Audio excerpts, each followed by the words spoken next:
Hated and hounded from Burmese soil, hundreds of Rohingya Muslims have now made it to Bangladesh. They're bringing with them horror stories of how an army crackdown on militants became a relentless assault on Rohingya communities. The Burmese army have set many of our houses on fire.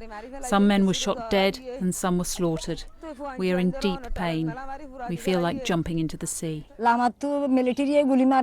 They set our houses and mosque on fire. My 2 sons are missing. They're killing people. Where are we supposed to live?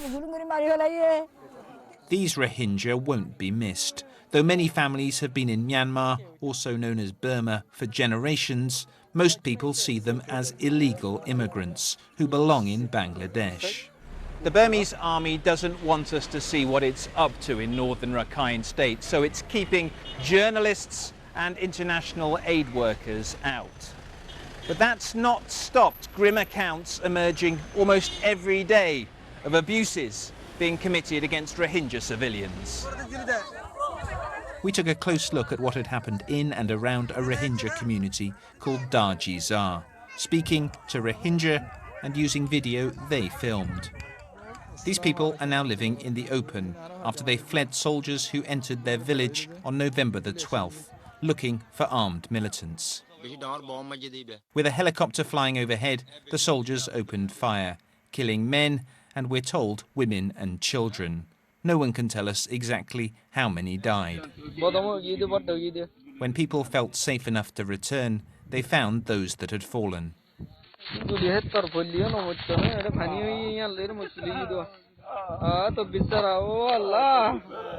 A day later, these charred remains were discovered.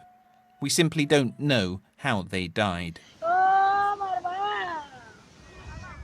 The official version of events here is that soldiers shot dead 25 Rohingya attackers who approached them waving sticks and knives. Campaigners from Human Rights Watch have analysed satellite images of Darjizar and say in the week that followed, 265 houses were destroyed. The government say the Rohingya are setting fire to their own homes. It's all so different from a year ago, when hopes were high and Nobel Peace Prize winner Aung San Suu Kyi had just won a historic election. But Miss Suu Kyi's power comes not from principles, but partnership with the army. So much to the disappointment of human rights campaigners, she's refused to investigate the alleged abuses.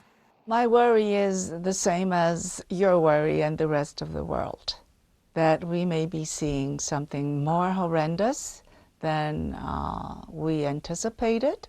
But unless we have a credible investigation, we will not know that, will we? Awful things are taking place in northern Rakhine State, whether it's a crudely managed counterinsurgency or, as some say, ethnic cleansing. The continued suffering of the Rohingya is beyond question. Jonah Fisher, BBC News, Myanmar.